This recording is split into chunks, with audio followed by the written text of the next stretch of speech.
Hari itu, Tokyo menyimpan udara yang lebih dingin dari biasanya, seolah musim semi ragu untuk benar-benar menetap. Di sepanjang tepian sungai Meguro, deretan pohon sakura yang biasanya menjadi perayaan paling lembut dalam kalender, kota mulai melepaskan kelopak-kelopaknya, gugur lebih cepat dari jadwal. Seperti janji yang diucapkan terlalu dini, lalu ditarik kembali tanpa peringatan. Orang-orang berjalan perlahan di bawahnya. Sebagian berhenti untuk memotret, sebagian lagi hanya menunduk, membiarkan kelopak menempel di mantel mereka. Di antara mereka, Aoi berdiri mematung, memegang secangkir kopi kaleng yang sudah dingin. Matanya mengikuti arus air yang membawa kelopak-kelopak itu pergi. Aoi baru kembali ke Tokyo setelah 7 tahun merantau. Kota ini terasa akrab namun asing. Seperti rumah yang catnya diganti tanpa pemberitahuan. Ia mengenali suara kereta, aroma roti dari toko kecil di sudut jalan, dan ritme langkah orang-orang yang terburu-buru. Namun ada ruang kosong di dadanya yang tak bisa diisi oleh kenangan. Ia kembali bukan untuk liburan Hanami, melainkan untuk menghadiri pemakaman ayahnya, sebuah perpisahan yang datang tanpa sempat ia siapkan. Hari itu juga, Sakura gugur terlalu cepat. Di bangku kayu dekat sungai, Aoi duduk dan membuka buku catatan kecil yang selalu ia bawa. Halamannya dipenuhi potongan pikiran, tanggal-tanggal yang dicoret, dan satu nama yang terus muncul seperti gema. Haru. Mereka terakhir bertemu di musim semi yang lain. Di bawah sakura yang kala itu mekar sempurna, Haru selalu percaya bahwa bunga sakura mengajarkan manusia tentang keindahan yang tak bertahan lama. Karena singkat, katanya dulu, kita belajar mencintainya sepenuh-penuhnya. Aoi tersenyum getir mengingatnya. Kala itu, ia belum mengerti. Kabar tentang ayahnya datang bersamaan dengan pesan singkat dari Haru yang tak pernah ia balas. Di antara keheningan apartemen lamanya di Setagaya, Aoi menemukan sebuah kotak kayu berisi surat-surat yang belum terkirim.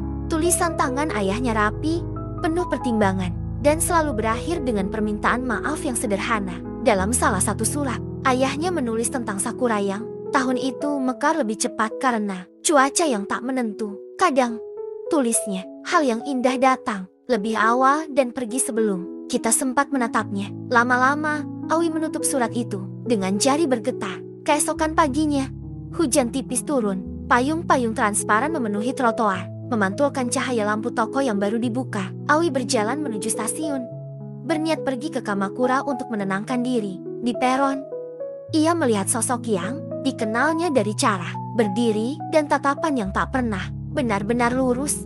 Haru ada di sana, lebih kurus, rambutnya sedikit lebih panjang, dan senyumnya masih sama, setengah ragu, setengah berharap. Waktu seolah berhenti, sementara kereta datang dan pergi seperti tak peduli. Mereka berbincang seadanya di dalam kereta, tentang cuaca, pekerjaan, dan hal-hal kecil yang aman. Tak ada pertanyaan tentang mengapa Aoi pergi, atau mengapa Haru menunggu. Di luar jendela, sawah-sawah kecil berlalu, dan di kejauhan, sakura-sakura lain tampak memucat oleh hujan. Saat kereta melambat, Haru berkata pelan, "Aku datang ke Meguro kemarin, sakura sudah mulai gugur."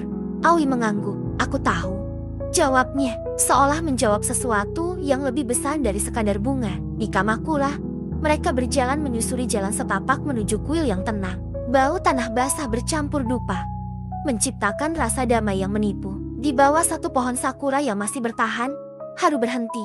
"Dulu aku berpikir kita punya banyak waktu," katanya. Ternyata tidak. Aoi menatap kelopak yang jatuh satu persatu, merasa setiap gugur adalah detik yang terlewat. Ia ingin mengatakan banyak hal tentang ketakutan, tentang ambisi yang membuatnya pergi, tentang surat-surat yang tak pernah ia kirim. Namun kata-kata terasa berat, seperti air yang ditahan bendungan rapuh. Mereka duduk berdampingan, membiarkan sunyi berbicara. Aoi menyadari bahwa kehilangan tidak selalu datang sebagai badai. Kadang ia hadir sebagai perubahan kecil yang tak disadari hingga terlambat. Seperti sakura yang gugur terlalu cepat, seperti ayahnya yang pergi tanpa perpisahan panjang, seperti cinta yang dibiarkan menunggu. Haru mengulurkan tangan, bukan untuk menggenggam, melainkan sekadar berada di sana. Aoi menerima kehadiran itu dengan napas yang lebih lega. Saat sore merayap, cahaya keemasan menyentuh kelopak-kelopak di tanah. Aoi berdiri dan membungkuk kecil ke arah kuil, berterima kasih untuk hari yang memberinya keberanian. Ia tahu, tidak semua hal bisa diperbaiki, tidak semua yang gugur bisa dipetik kembali. Namun ia juga tahu, memahami singkatnya keindahan membuatnya lebih jujur pada diri sendiri. Di perjalanan pulang, ia mengirim satu pesan yang tertunda selama bertahun-tahun, bukan janji, bukan penyesalan, hanya kejujuran sederhana. Malam itu, Tokyo kembali sibuk, lampu-lampu menyala. Kereta berdesir, dan Sakura yang tersisa berdiri seperti saksi bisu. Aoi berjalan melewati sungai Meguro sekali lagi, membiarkan kelopak menempel di sepatunya. Ia tak lagi menahan diri untuk berduka, juga tak lagi takut untuk berharap. Hari ketika Sakura gugur terlalu cepat telah mengajarkannya satu hal, bahwa mencintai, seperti musim semi, membutuhkan keberanian untuk hadir sepenuhnya meski tahu ia tak akan bertahan lama.